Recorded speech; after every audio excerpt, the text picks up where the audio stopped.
ആത്മബന്ധുക്കൾക്ക് വിനീതമായ നമസ്കാരം. ഈ പ്രപഞ്ചത്തെ മുഴുവൻ ഏകമായി ബന്ധിച്ചിരിക്കുന്ന ഒരു പരമസത്യമുണ്ട്.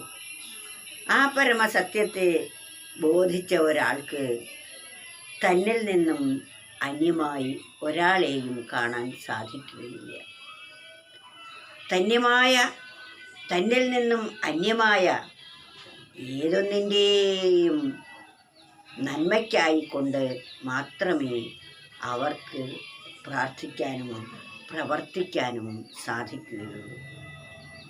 തന്നിൽ ഏതൊരു ചൈതന്യമാണോ നിറഞ്ഞിരിക്കുന്നത്, അതേ ചൈതന്യം തന്നെയാണ് മറ്റെല്ലാവരിലും നിറഞ്ഞിരിക്കുന്നത് എന്ന ബോധം ആ വ്യക്തിയിൽ ഉദയം ചെയ്യും. അതുകൊണ്ട് ഒരു കവി പറയുകയാണ്, അന്യൻ്റെ ക്ഷേമത്തിനായിട്ടു ദൈവത്തെ ധ്യാനിക്കലല്ലയോ ഭക്തൻ്റെ കർത്തവ്യം. മാനവാമുക്തിക്കു ത്യാഗം സഹിക്കുകിൽ മാനസം സംതൃപ്തി കൊണ്ടു നിറയുന്നു. നമ്മുടെ മനസ്സ് സംതൃപ്തി കൊണ്ട് നിറയണമെങ്കിൽ, സന്തോഷം അല്ലെങ്കിൽ സംതൃപ്തി അല്ലെങ്കിൽ സുഖം, സമാധാനം ഇവ നമുക്കുണ്ടാവണമെങ്കിൽ നാം ജീവിക്കേണ്ടത് എങ്ങനെ എന്നാണ്. അതാണ് പരോപകാരാർത്ഥമിതം ശരീരം. പരൻ എന്നതിന് രണ്ടർത്ഥമുണ്ട്. ഒന്നാമത്തേത് അന്യൻ എന്ന്, രണ്ടാമത്തേത് ഈശ്വരൻ എന്നും. പരോപകാരാർത്ഥമിതം, അന്യമായി തോന്നപ്പെടുന്നവയുടെ ഉപകാരത്തിന് വേണ്ടി വിനിയോഗിക്കേണ്ടതാണ് ഈ ശരീരത്തെ. അതാണ് അന്യൻ്റെ ക്ഷേമത്തിനായിട്ടു ദൈവത്തെ ധ്യാനിക്കലല്ലയോ ഭക്തൻ്റെ കർത്തവ്യം. ഒരു ഭക്തൻ്റെ കർത്തവ്യമായിട്ടുള്ളത് മറ്റുള്ളവരുടെ ക്ഷേമത്തിനായിക്കൊണ്ട് നിലകൊള്ളുക എന്നതാണ്. എന്നാൽ ഇന്ന് ലോകത്തിൽ നമുക്ക് കാണപ്പെടുന്നത് എങ്ങനെയെങ്കിലും മറ്റുള്ളവരെ ദുഃഖിപ്പിക്കാൻ പറ്റുന്ന മാർഗം എന്താണ്? മറ്റുള്ളവർ സുഖിക്കുന്നത് കാണുമ്പോൾ സഹിച്ചുകൂടായ്മ ആണ് ഇന്നത്തെ മനുഷ്യരുടെ അസുഖം. അതുകൊണ്ട് അന്യൻ്റെ ക്ഷേമത്തിനായിട്ടു ദൈവത്തെ ധ്യാനിക്കലല്ലയോ ഭക്തൻ്റെ കർത്തവ്യം. മാനവാമുക്തിക്കു ത്യാഗം സഹിക്കുകിൽ മാനസം സംതൃപ്തി കൊണ്ടു നിറയുന്നു.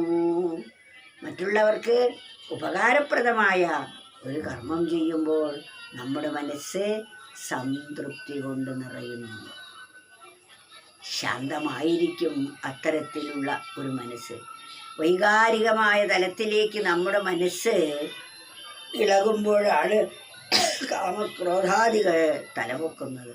ദേഷ്യം, പക, അസൂയ, പ്രതികാരം ഇതൊക്കെ ഉള്ളപ്പോഴാണ് മനസ്സ് ചാഞ്ചല്യമായി പലതരത്തിലുള്ള ദ്രോഹകർമ്മങ്ങൾക്കും വിധേയമാകുന്നത്. അതുകൊണ്ട് അവയെല്ലാം എപ്പോൾ നമ്മളിൽ തലപൊക്കുന്നുവോ അപ്പോഴൊക്കെ അവയെ നിർമാർജനം ചെയ്യാൻ നാം പരിശ്രമിച്ചു കൊണ്ടിരിക്കണം.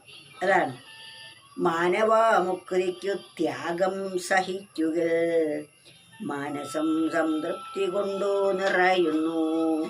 നമുക്ക് സുഖം സമാധാനം വേണമെങ്കിൽ നാം മറ്റുള്ളവർക്ക് കൂടി പങ്കുവയ്ക്കാൻ തയ്യാറാവണം.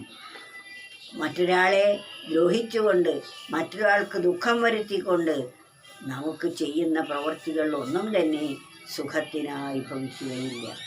എന്നാൽ തനിക്കുള്ളത് മറ്റുള്ളവർക്ക് കൂടി ഉപയോഗിക്കാൻ പറ്റുന്ന വിധത്തിൽ വിനിയോഗിക്കുമ്പോൾ നമുക്ക് യഥാർത്ഥ സംതൃപ്തി കൈവരിക്കാൻ സാധിക്കുന്നു. അതാണ് അന്യൻ്റെ ക്ഷേമത്തിനായിട്ടു ദൈവത്തെ ധ്യാനിക്കലല്ലയോ ഭക്തൻ്റെ കർത്തവ്യം. മാനവാമുക്തിക്കു ത്യാഗം സഹിക്കുക മാനസം സംതൃപ്തി കൊണ്ടു നിറയുന്നു.